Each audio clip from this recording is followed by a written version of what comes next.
Okay, I'm really excited to have this first panel happening. Thank you so much, everyone, for being here. Emily, yeah, I'll let you, I'm going to pass it over to Emily to start our panel off. Great. Thank you. Yeah. Okay, thanks, Rebecca, and thank you for the opportunity to be here today. So I'm on the board of directors of a group called Moms Stop the Harm.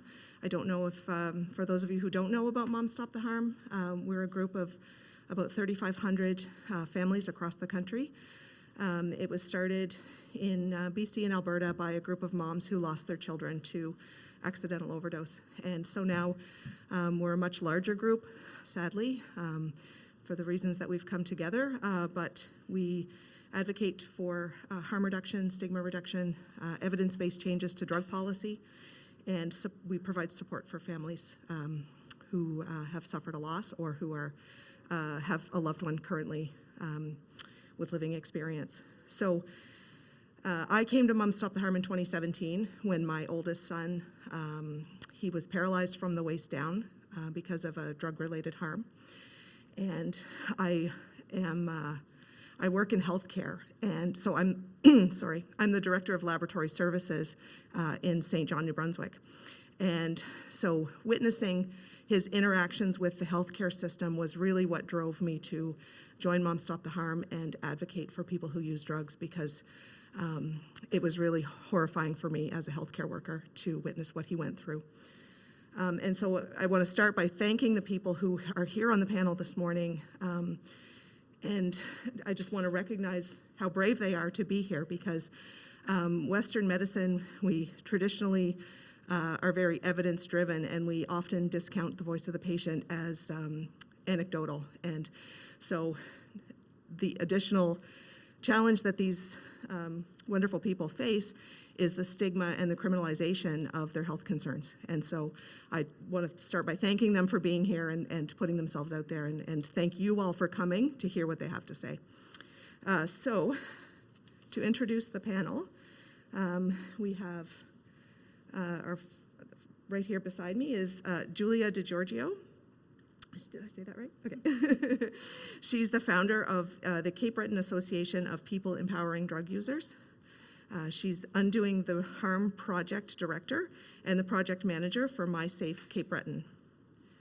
And then we have Katie Upham. She's the Harm Reduction Educator for SUNAR. And we have Emily Wadden. She's the Program Manager, SafeWorks Access Program, SWAP, and the AIDS Committee of Newfoundland and Labrador, and she joined us from St. John's this morning. And then we have a fourth panel member, and I don't think he's here yet, but he's on his way. Okay, so I'll introduce Carl when he gets here. I have them, thank you. Okay. All right, are you guys ready to start? Okay, okay. So my first question for you guys this morning is, what has been your experience with healthcare services such as harm reduction, OAT, and or safer supply in your community? Katie, do you want to start? Okay. On, though? Can you hear me? Yeah? Okay. All right. Overall, I've had very negative experiences with opiate agonist therapy and safer supply in my community. They've been quite disempowering, stigmatizing, and even traumatizing at times. To illustrate this, I wanted to discuss my experience with the opiate treatment clinic in my community when I made the decision. Sorry. Is this still on? No? Yeah. Okay. When I made the decision, thank you, to be weaned off of methadone, it was apparent over the 8 or so months it took to complete this taper that my goals as a patient were not accepted or respected. I was told at almost every monthly appointment for almost a year by multiple doctors that it was a bad idea to reduce my dose, that I would not succeed, and basically that I was doomed to fail. It was even suggested to me that I would return to use promptly and die as a result. Every appointment I had to reiterate why methadone was not for me, that I did not want to continue with any opioid agonist therapy, mainly because of their controlling, stigmatizing, and carceral practices of surveillance and punishment. I was desperate to be unattached to the clinic and pharmacy.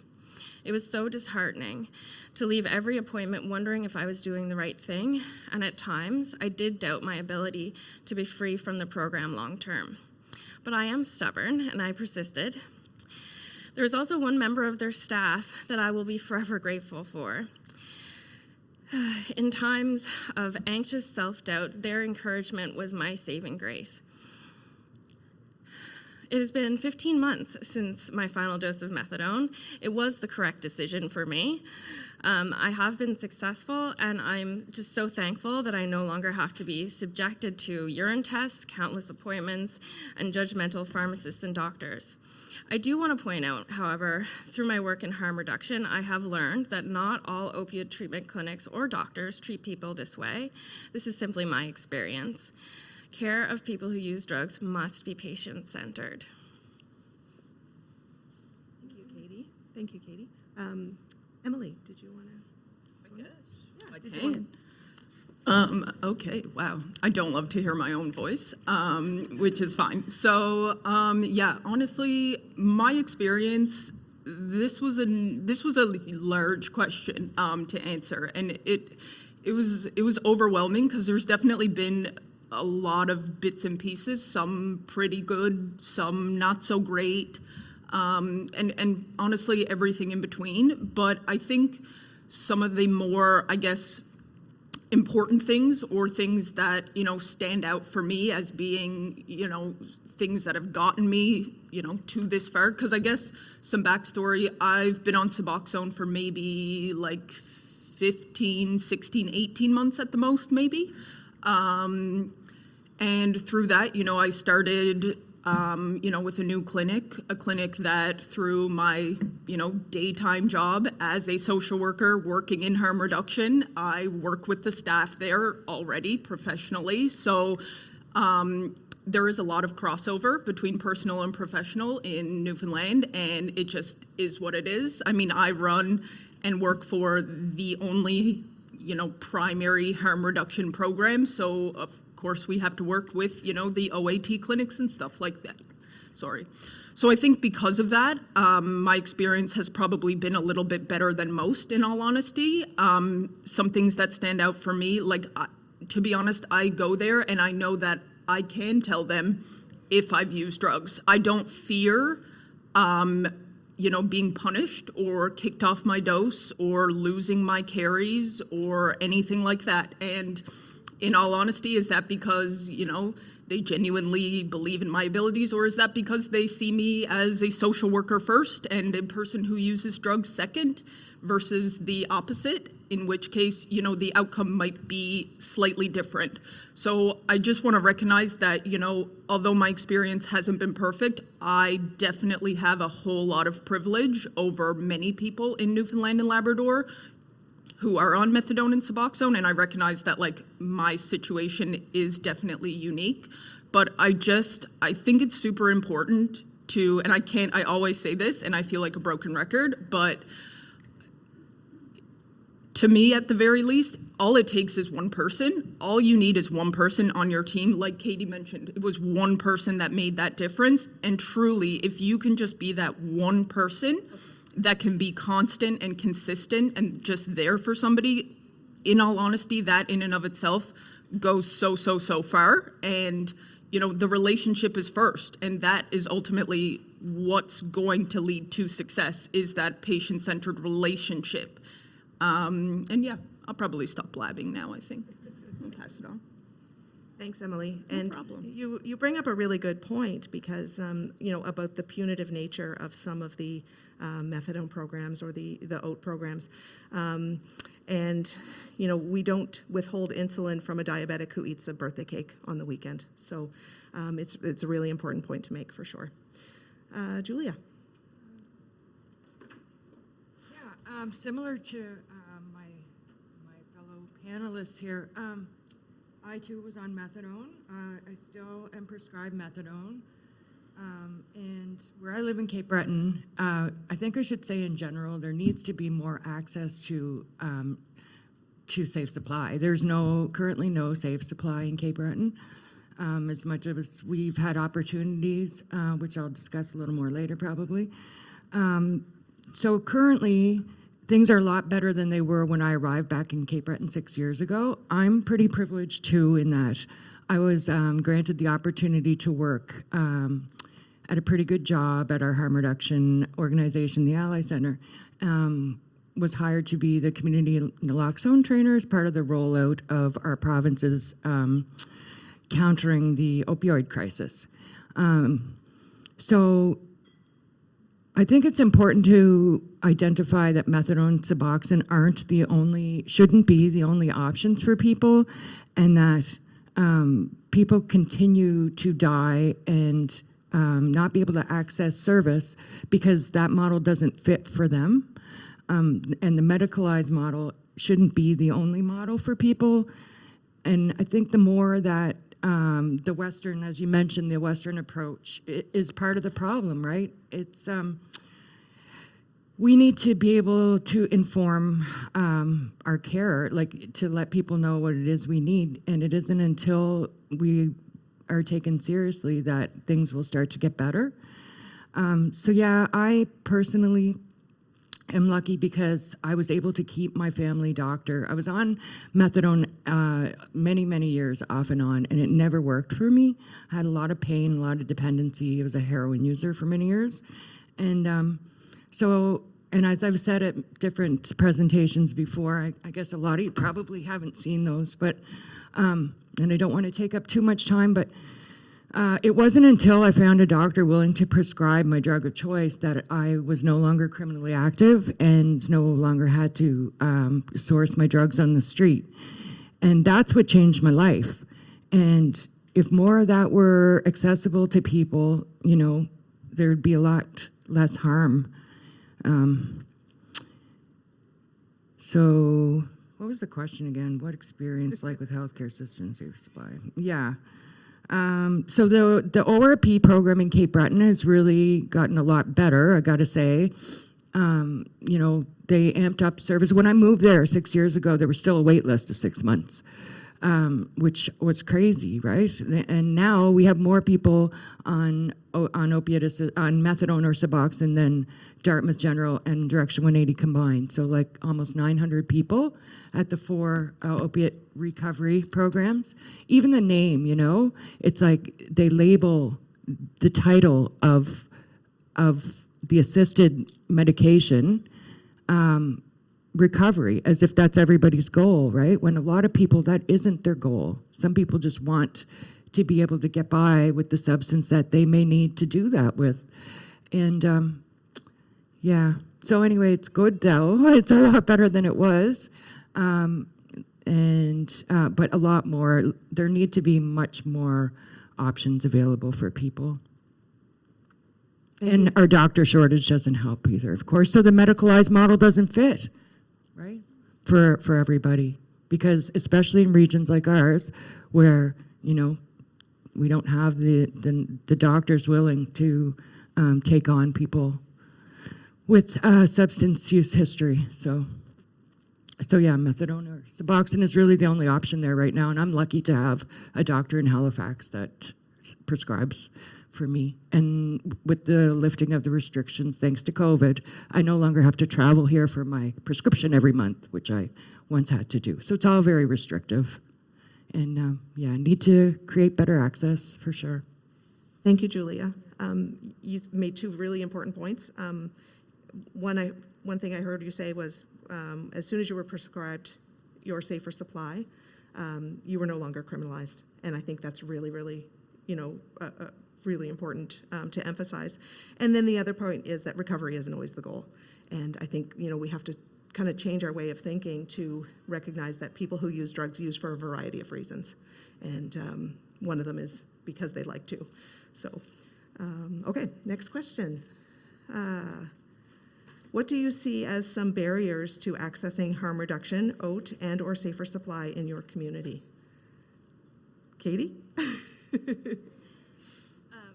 Okay, so I definitely the qualifications. This is really important. The qualifications for take-home doses, which is also known as carry privileges, are way too restrictive and inflexible, which creates many, many barriers. That was another main reason why I decided to come off of methadone and Suboxone. So for me, traditional forms of OAT didn't work effectively. As soon as I maintained on the same dose for over a month, tolerance would quickly develop and I would experience withdrawal.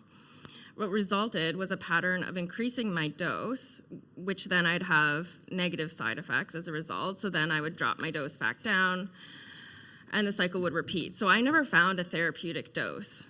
Like, I don't know if that exists, like if my body's different. Like, to me, that's like a myth, at least with traditional forms of OAT that I've tried.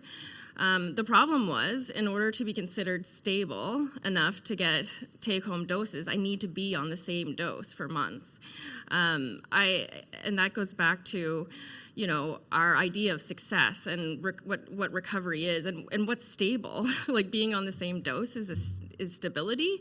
So anyway, I couldn't do that. I couldn't stay on the same dose for months. My life was very stable. I never missed doses or appointments. I was working. I wasn't on social assistance anymore. I always had negative drug urine screenings. Regardless of that, I couldn't get carrier privileges for 4 years. Like, it wasn't until COVID that I got carrier privileges. And yeah, that's really upsetting to me. I felt so frustrated and angry that I had to go to the pharmacy daily. I was so responsible and my life had changed and it wasn't recognized. It wasn't, like, I wasn't empowered at all by that. It interfered with my work schedule. I worked at 5 a.m. some mornings. Like, I couldn't go to the pharmacy at 5 a.m. And yeah, it really messed up with my independence. And so I wanted to pose this question: why do we have to earn the right to be independent and autonomous in this way? Why do we have to earn trust and special privileges if substance use disorder is simply a disease, as the majority of the medical community believes? Why? And another huge barrier is the inability, at least in my experience, to talk about substance use or access substance use treatment without consequences. So at one point in my life, like Giulia, I was prescribed Dilaudid because I was diagnosed with pain from the chronic pain from the pain clinic. So my family doctor prescribed hydromorphone upon their recommendation. I was injecting that prescription because that is what I needed to feel well, to deal with my physical and emotional pain and my sensory processing disorder. I want to say we do not have easily accessible treatment in our healthcare system for those issues at all, especially for people living in poverty, which I was at the time. And Dilaudid worked very nicely and almost immediately to treat these issues that were interfering with my life.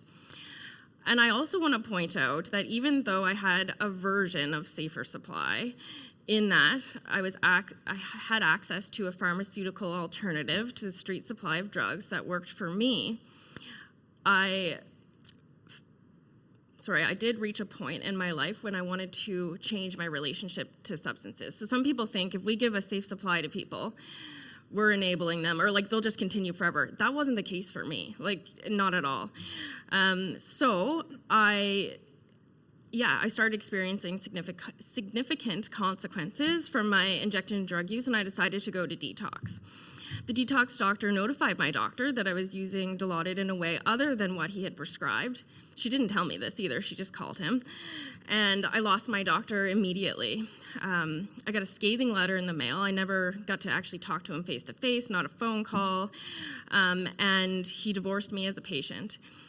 I was shamed, and all the stigma from society was reinforced in that letter, suggesting that I was indeed a bad person when what I did was seek help, which should have been respected and celebrated. Through my injection drug use, I was told I was undeserving of the very basics, a family doctor, which I waited years to get another one. I feel very strongly that moral judgment of a patient's behavior has no place in medicine. After losing my doctor, therefore my prescription, my mental, physical, and substance use health deteriorated significantly. As Giulia mentioned, I became criminally active, and at that point I hadn't. And my distrust of healthcare systems remains to this day, and I see it persisting indefinitely, which makes it really hard for me to engage with healthcare providers who really do care, who are empathetic and non-judgmental. Thanks. I'm like terrified. I'm terrified to lose the current doctor that I have right now because I'll be right back unless things change in our government or our system and access is created for people like us. I'm going to be right back where I was, 15 years ago. So it's terrifying to me. And there are so few doctors willing to prescribe a legal, safe supply. It's bizarre. Thank you. Thank you for that, Katie. I'm glad you brought up the subject of the lack of trust between patients and physicians. When my son was recovering from his paralysis, he had to learn how to walk again, and he was prescribed Cadian. And I'm fortunate that I work in a very understanding environment, so I went to the pharmacy every day to pick up his prescription before I went to work, and because he couldn't drive, he didn't have the use of his legs, and so it really made me wonder, how people who don't have a really supportive network, how do they manage this? How do they navigate it? So thank you for that. The other thing I heard you say was about the behavior-related health condition, and we do stigmatize health conditions that are related to behavior, such as obesity and sports-related injuries and things like that. But drug use is the only one that we criminalize, and so that's a really important point that you made. Thank you. Em, did you want to go? Did you want me to repeat the question, or are you good? You got your notes? No, I think I'm good. Okay. It's okay. I'll figure it out. As you know, I'm from Newfoundland and Labrador, and that is typically known as, the forgotten province, the last to do anything. Just, sometimes it's forgotten when, people list all the names in Atlantic Canada. Like, it is what it is. We're delayed. It is what it is. So because of that, obviously, we're not ahead on this, safe supply realm in the slightest. Like Colton mentioned, we don't have any forms of safe supply officially, aside from like OAT and methadone and Suboxone, and that's about it. I know there are some doctors who, they're doing it, but they don't call it safe supply. They just call it treating their patient, and they would never be able to conceptualize it as safe supply. And they would deny it almost as if it was like a bad thing. So there's a lot of, I think, secrecy, I guess, like that. There's a lot of lack of knowledge. And for individuals, so basically in Newfoundland and Labrador, half the population lives in the capital city and the rest of the population is spread out throughout the entire province, half of which is attached to the mainland, and obviously the capital city is not. Because of that, access is really, really complex the further you go, honestly, away from the capital city. And I'm not sure if that's maybe similar to here in some ways or PEI, but it's hard. And in many places, there might be one pharmacy. You might have to drive an hour to get to that one pharmacy if you're lucky. And unfortunately, in places like Labrador, there are maybe one or two prescribers. There's one fella who is playing this, savior role, who purchased a private plane and flies into all these rural and remote communities and writes prescriptions with no real support or care for these individuals. But unfortunately, he's filling a need that nobody else has addressed yet. So there are a lot of those barriers. But the biggest thing that, I see working at SWAP, which is basically the local, not needle exchange, but needle distribution, if you will, is this idea that Katie mentioned about this moral, ethical decision-making on the part of, be it a pharmacist or a nurse or a doctor. We see that all the time in many small communities, even in the capital city. Folks go to the pharmacy to get their dose of methadone and Suboxone, and many people don't use our program. Many people still don't know that it even exists, and many people are too afraid. So because of that, they prefer to go to the pharmacy to purchase needles. And in many communities, if you're on OAT at that pharmacy, they won't sell you needles. In some pharmacies, it depends on the pharmacist that's working. if you will get needles or not. And all of this is very interesting to me because, you know, a pharmacy is a business. Wouldn't you want to sell the most amount of stuff? And, you know, when did it become part of that pharmacist's role to be this moral decision maker about who can obtain, you know, safe supplies to use drugs and who can't? Not to mention a breach of confidentiality on the part of, you know, the patient. Absolutely. and Like, the so user.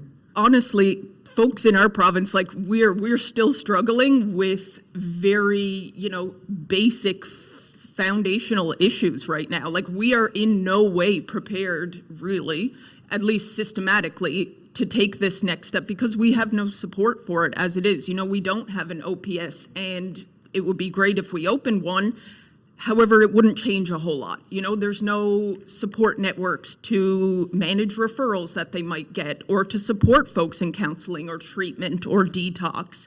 You know, during the pandemic, and this is the last note, during the pandemic, our detox went from 19 beds to 6. We have one detox in the entire province of 500,000 people.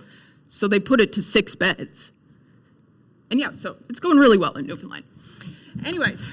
Yeah, it's similar in Cape Breton. Like, they cut the beds and they ramped up access to methadone and Suboxone, but a good portion of the people that were problematically using, unfortunately, just switched to another substance, being cocaine is now rampant. Injection cocaine use. And so people that weren't originally injecting cocaine, their drug of choice was opiates, have now transitioned to that and are in much worse situations with drug-related infections because you tend to inject cocaine more frequently, and a lot more harm and death. Like, anyway, lots of problems, but what I see is some of the biggest barriers to accessing safe supply in Cape Breton is our doctor shortage and the stigma and morals that surround the community currently, because we were home to the prescription monitoring system originally back in the days of OxyContin.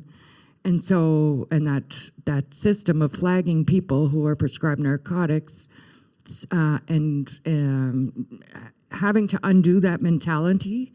So for the doctors that are still there from that era, that then have to shift their mentality to supporting the drug user and giving them the substances that they were just told that they have to not overprescribe, is kind of, you know, you're having to undo that way of thinking. So yeah, the medicalized model itself is a struggle to get more people on board, to get access to what it is we need. Our federal health minister, Patty Hadju, back in the beginning, when they created the exemptions at the beginning of COVID or whenever it was, a couple years ago, encouraging physicians and surgeons and like the governing bodies in the provinces, because unfortunately our provinces are the ones that are designated to control health services. So, but I wish that with the opioid overdose crisis that we're currently up against across the country, whether it's one person a day or one person every 80 minutes, I think it is, dies in Canada from an overdose. So whether it's one person or like 6 a day, you know, or 1 a week, it doesn't matter, it's still a person and it's still a rampant problem. And I wish that the federal government would step in the way that they have with COVID, because we are still people, but because we're so highly stigmatized as drug users, nothing's being done, and it's really frustrating. So yeah, there's lack of meaningful inclusion of people who use drugs too within all systems. And because it's a prohibitive, the narcotics that we're talking about are considered, you know, class 1 narcotics, and they're currently, we're criminalized for using them. That's also a big part of the problem, right?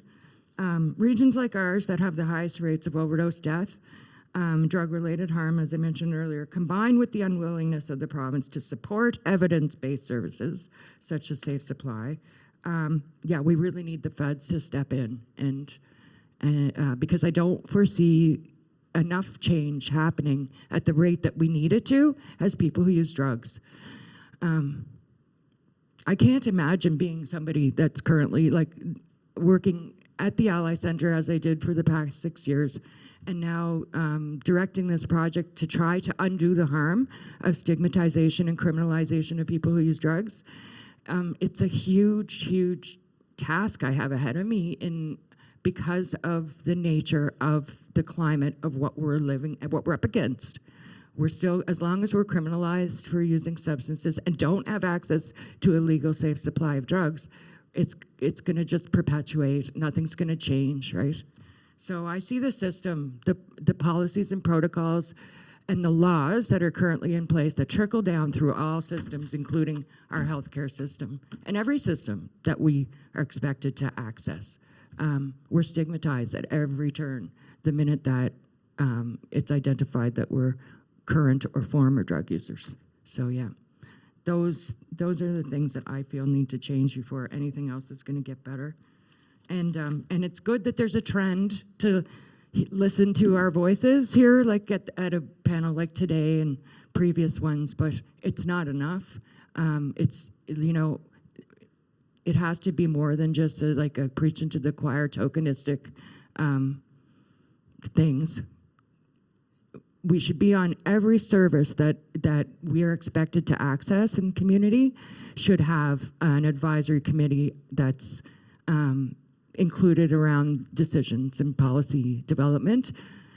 Without our input, nothing's going to change. We are the ones that know what we need, and the patriarchal top-down approach has never worked. And that's why we continue to die. Thank you. Thank you for that. The most recent number from Health Canada is 21 people a day are dying from. I think it's 6 a day in BC. Yeah. Yeah. And the numbers coming out of Ontario, who are practically our neighbors, are equally frightening. So, yeah, we have to take action now. So, this is good. And the other thing that I heard you guys kind of come out of your, especially, and when you were talking about the lack of trust from the pharmacies and from the physicians, which is, you know, kind of forcing people to lie so that they can stay safe, and which, you know, doesn't help with the trust issues between patients and providers. Okay, so my last question is about safer supply models, and you know, we've heard a lot of talk about medicalized models, and there's a few different models that we can see happening in BC, and then also the peer-led model. So can you tell me what safer supply models would work for you and why? Katie, I'll start with you since you've been leading. I want to get it over with. This is good. Okay. So first, I wanted to point out, like, my experience of not being able to find a therapeutic dose with traditional forms of OAT, I think are a really good example of why we need safer supply available to all people who use drugs, regardless of where they live. I think the other panelists have really touched on why it's important as well, but like my experience especially, I feel, yeah, OAT was not for me.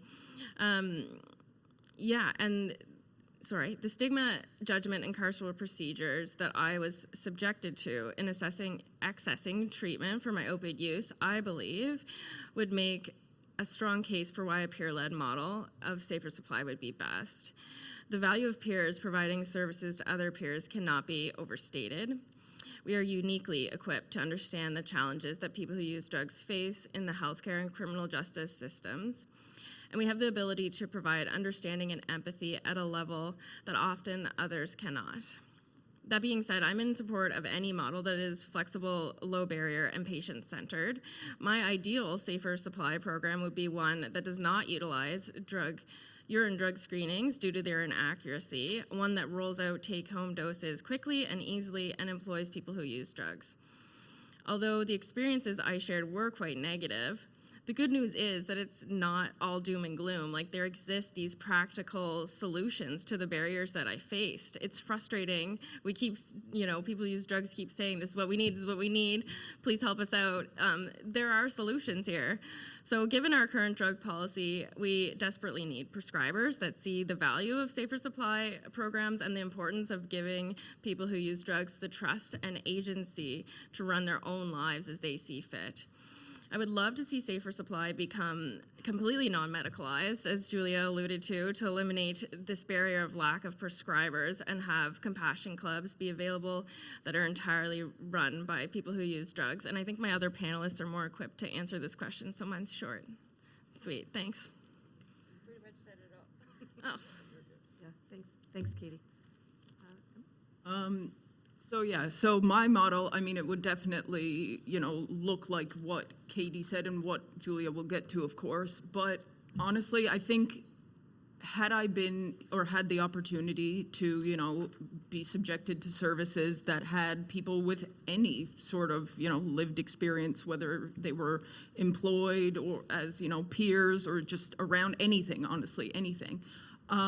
You know, I probably would have heard from somebody a lot sooner that, you know, I didn't need to actually like stop using drugs. Like this tormented me inside for so long, going through treatment after treatment after treatment, because I felt like there was something wrong with me because I couldn't stop and I didn't want to stop. Like there was something in my brain that like couldn't fathom just not touching drugs anymore. Sure, I wanted to change the use, but not, you know, give them up altogether. And it was really hard thinking, you know, feeling these things, thinking these things, and being all alone in that. I was very much, you know, abstinence dominates types of programs, and that's what I was surrounded by. And because of that, I really just had to pretend to be something and somebody and feel these things that I wasn't. And it created a lot of, you know, internal, I don't know, chaos, if you will. That probably, you know, I would have been a lot better off had I come into contact with somebody sooner who could have just said, like, you're allowed to change your relationship with drugs. You don't need to stop them altogether. Like, there are more than these two options, despite what you've been told for years and years and years and years. That definitely would have went a long way. And even still today, you know, being both a person who uses drugs and also a social worker, I still deal with, you know, many of the same moral dilemmas in my head about what I think I should be doing or what I'm allowed to do. You know, stigma is definitely really powerful.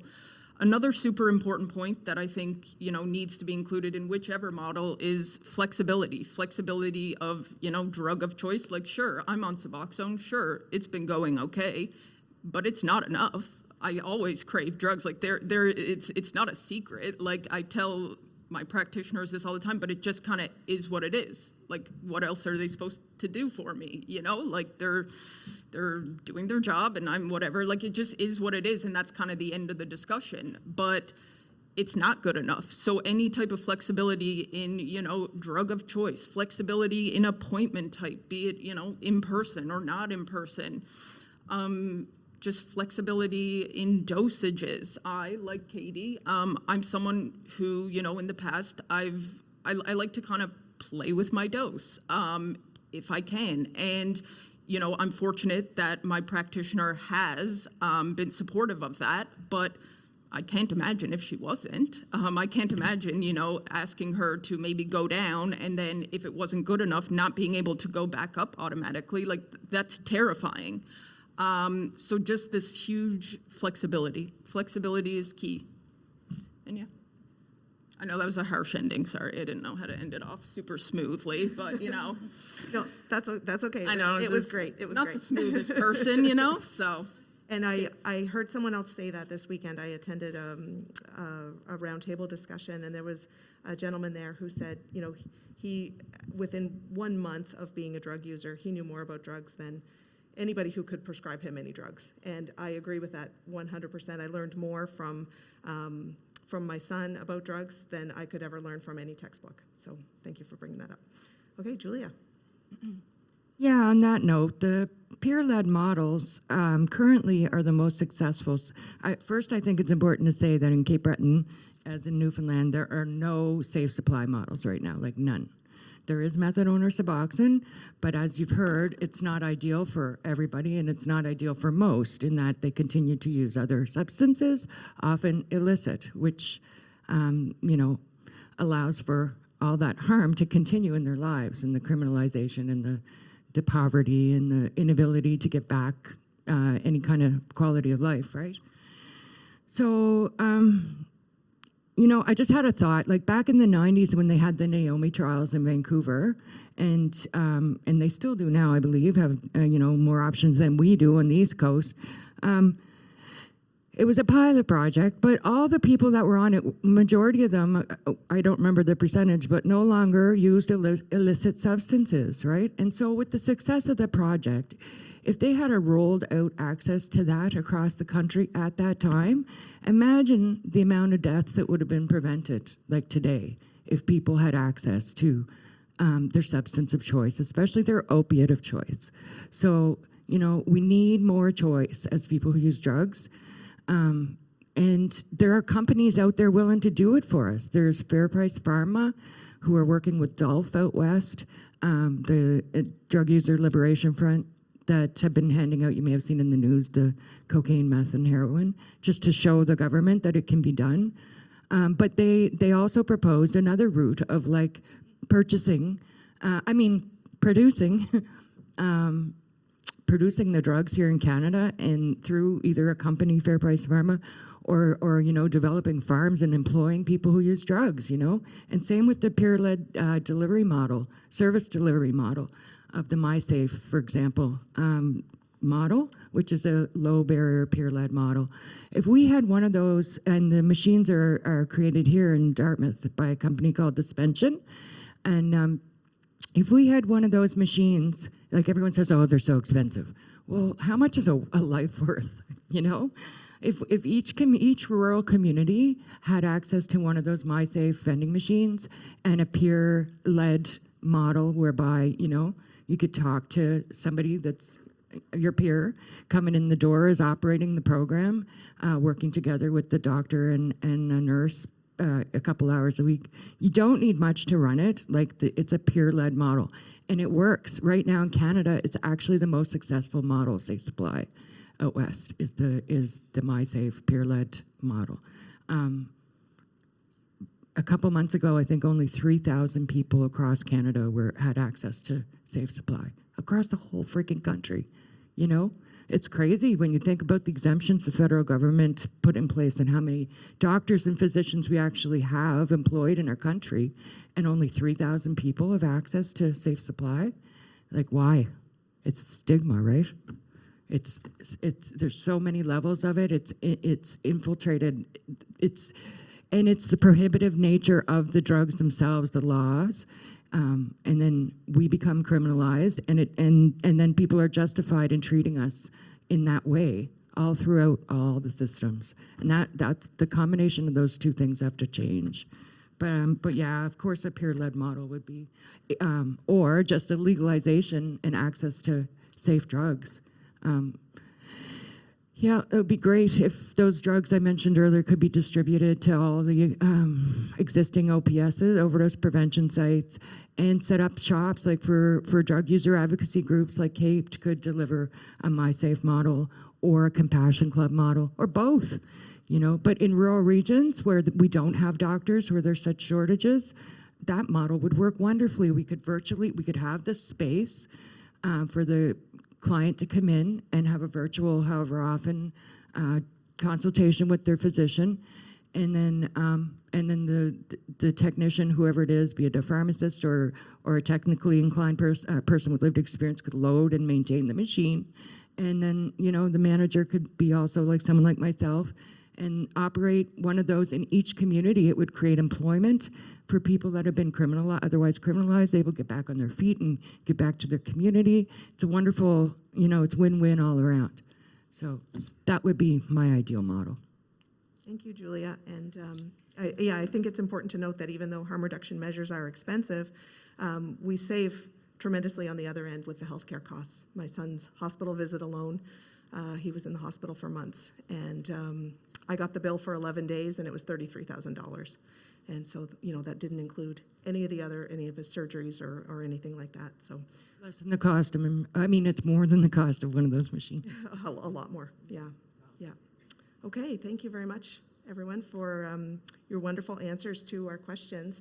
And so now, do we have any questions for the panel?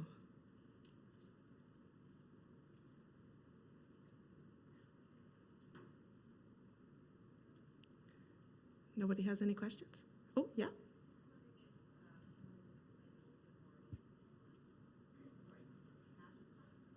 Oh, sure, yeah. So the question is, she's asking if somebody can explain about compassion clubs. So do one of you guys want to take that question? Well, it'd be similar to the way it was before marijuana was legal. People would compile their money and purchase and distribute to people who were part of the club, basically.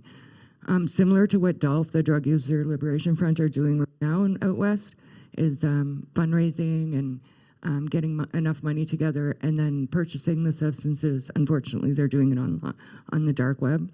But I think they have like sustainable sources now, and then they test all the drugs for purity, and so it's regulated somewhat and packaged, weighed and packaged so that, and when they distribute it, people know what it is they're getting, and there's no adulterants in it is what it says it is. So something like that. Yes.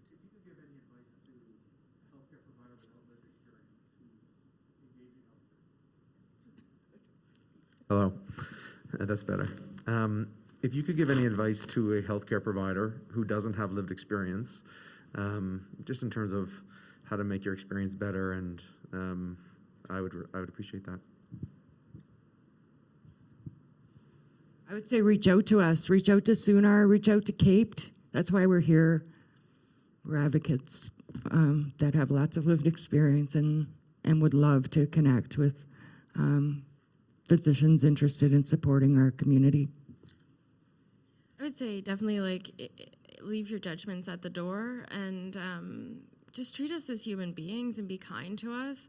I think people have this idea that, that idea of a person who uses drugs in their head and that we're just all so aggressive and vicious. And if you just are kind to us, we can drop our walls down.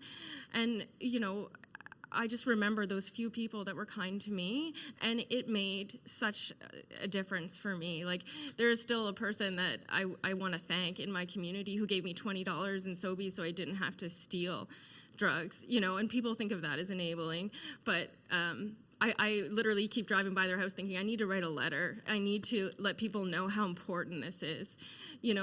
I still remember that was 8 years ago. So just some kindness would go such a long way. And if you could listen to, our needs and what we say is important to us, and don't create your own definition of recovery or stability or what's successful. What I see as successful in my life is very different from Giulia M, from anyone. And if you could just support our goals, ask us what our goals are, and do what you can to support them. But because we're so mistreated, when we do get, a helping hand, somebody extends a hand to us, I really think we just thrive. We just need a network. We just need a few people to believe in us. That's another thing. There's a placebo effect, I've learned.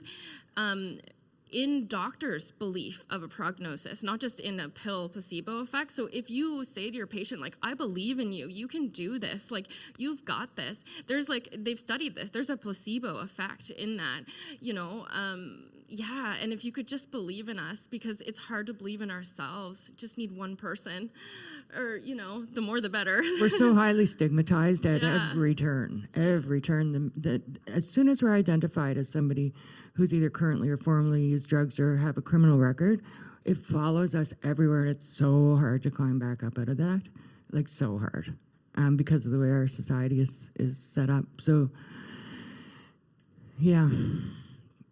And like I said, that one person, that can be everything, but patience and authenticity for me, for sure. Just getting to know somebody, asking them about their day and letting them, know that, your day was good too, or this and that. And I find there's a lot of value in, for me as both a practitioner and a patient, I really appreciate just knowing that people are human. I think back, at least in the social work counselor time, back in the day, there was this idea that you kind of had to hide everything about you. You were just there to be a counselor. That was it. Anything else was inappropriate, wasn't relevant, shouldn't be brought up, whatever. But honestly, I appreciate knowing people are human. Do you have a dog?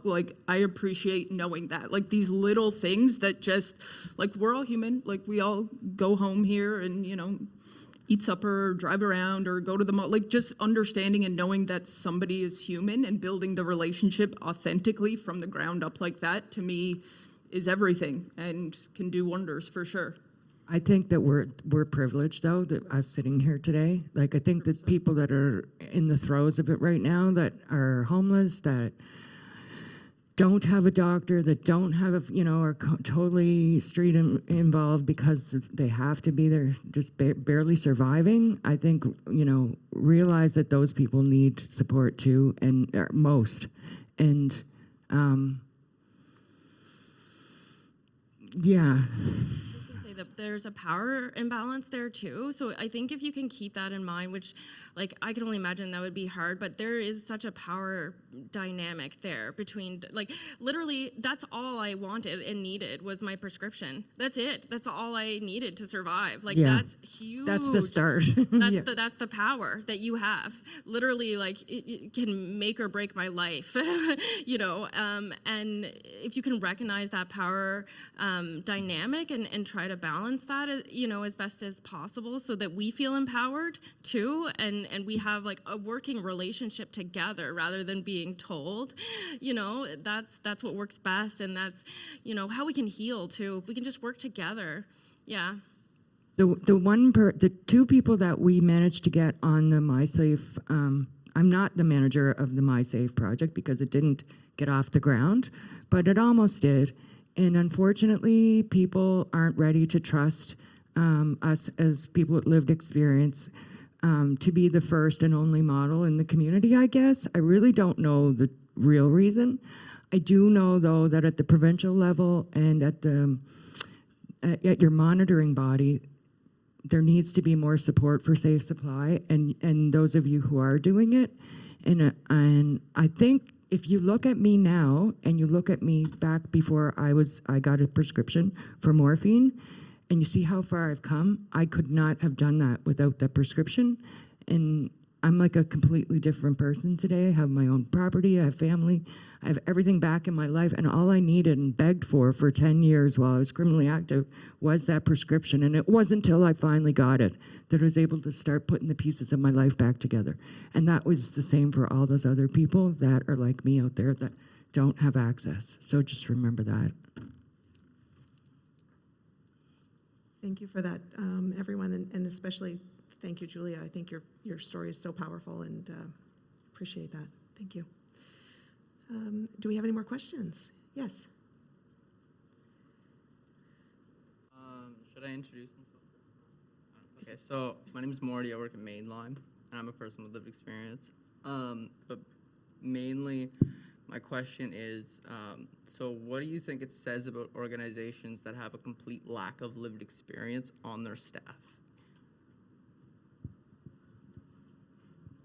Personally, that's what I was speaking to a little bit earlier. It infuriates me because it would provide that empowerment and that it would turn around that tide of stigma by it being inclusive of us, right? And giving us that opportunity to be the voice of lived experience and support us to move forward in our advocacy and in supporting each other, our community. So I think at every service provision that involves services that that affect our lives, I think we should be there. So, yeah. Quite frankly, like, if it's, especially when it's harm reduction organizations, I'm like, how can you call yourself a harm reduction organization if you don't have like a large majority of people with lived or living experience? We need to be in managerial positions too. I am quite capable, just saying, and other people who use drugs are quite capable. I'd like to see that as well, and give us training. Give us training. Like, don't stick Provide us, the opportunity to build the skills for sure. like, stick us on a board and we don't know how to be a part of a board meaningfully. Like, meaningfully engage us. Like, we are very capable if we're given support and tools and the opportunity. So no, I think it's super, super important. If we're accessing the services, there should be like a large majority, I feel, of people with lived or living experience. That infuriates me. Thanks. Yeah, no, I agree, and I think that area, it's starting, it's coming along, but unfortunately, it still has a lot of work left to be done. I mean, I know that, some organizations hire people with lived experience, but then, sometimes there's this peer designation that often means, less pay, no benefits, no whatever, or, just all of these little things in terms of no upward mobility or no opportunities to do X, Y, and Z or training. So I think we're on the right track, but there's certainly a lot more that we can do and a lot more accountability, I think, that needs to be had on organizations to promote that. Like, I think that just needs to be integrated into it. Like, you need a doctor, you need a social worker, you need a peer or someone with lived experience. Like, it just should be part of the role at this point, like, or part of the staff. It would create better outcomes for the program, for everybody. 100%. Thank you for that. Okay. Yeah. Stand up because I'm short here. Thank you all for your stories very much. I think it's really powerful for us all to hear that, especially prescribers who are doing this work. You talked a lot about the medical model versus compassion clubs, and I think all of us sitting here firmly believe this should be in compassion clubs, and really we should work ourselves out of a job here. But we're stuck with the medical model right now. And I think you talked a bit about something that I know I struggle with as a prescriber in balancing the fact that my college says I have to have rules and approaches to move person from what they perceive to be one stage to the next stage, which really, affects our ability to give carries, right? Because we're supposed to follow a standardized-ish approach. And how do we balance that with the fact that we don't want to replicate what methadone looks like? We don't want to replicate the stigma and loss of autonomy and, chains to the pharmacy that methadone does. So I'd just be curious to hear about how we can balance those two competing things that we have to work under and want to work towards. With the low barrier peer-led model, more of it. Yeah, I think. It's the one that most people in the country are accessing and benefiting from right now. It's just there are none on this coast, unfortunately, because people want control. The medical system wants to be able to control us, and I guess you guys, the physicians, and regulate everything to the, to that degree. They want there to be social supports, this is the excuse anyway, that, and this whole collaborative care model approach, clinical model, all it does is put up barriers to people, for people, right? If we were supported to deliver safe supply through a peer-led low barrier model and given one of the machines I mentioned earlier for each rural community, I don't see what the holdup is, and why that model isn't supported. And I don't know what the college is like, or how hard it is to change those regulations. But I wonder, if we can, petition for change in how the colleges sees these carries, and if we can demonstrate through research and, people's experiences with how empowering carries can be. That might take years. I have no idea how hard that would be and what kind of a fight you're up against. So maybe that's not a helpful suggestion, but I think Giulia's right as well with the MySafe. If people can just go and get their stuff distributed, I think there would be a bit of a challenge with that, with rural areas, with people having to drive to these. We need a lot of them. So I can appreciate that would be a challenge for sure. But if there was one central in each community, in each town, housed in a center, a drop-in type center that supports the community at large with other support services accessible there led by peers, I think it's a great opportunity to create employment and empower the community to be the voice that we should be at these tables where decisions are made about our lives. I don't have a super duper great answer. I give props to you because I honestly wouldn't be able to deal with balancing the college and prescribing. I would lose it and go rogue, most likely. So that's why I can't do that, obviously. But even just like being, you know, aside from doing your best to balance it, of course, like just being honest with folks about why you can't. Like I find so often it's just folks like are given this yes or no answer with absolutely nothing behind it. And when asked why, it's just, oh, it's the way it is. It is what it is. Like these little flippant answers.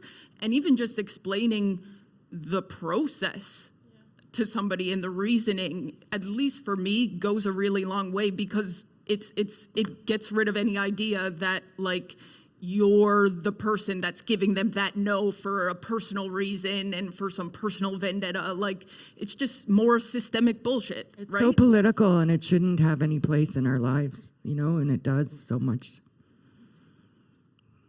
It's especially, you know, coming off of 2 years of the government proving to us that they can mobilize quickly in response to a health crisis. And here we are still in the midst of this crisis, and we have been for years.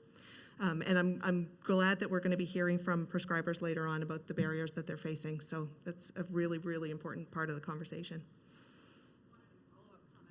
If Rebecca's listening to me, maybe this could be one of our next working groups, actually, is to consult on things like these with peer groups as well through the community of practice.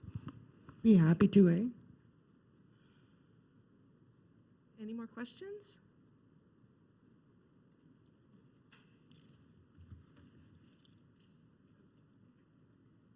No more questions? Okay. Did you guys have any final comments? We have 4 minutes left. You guys did really well keeping in the time.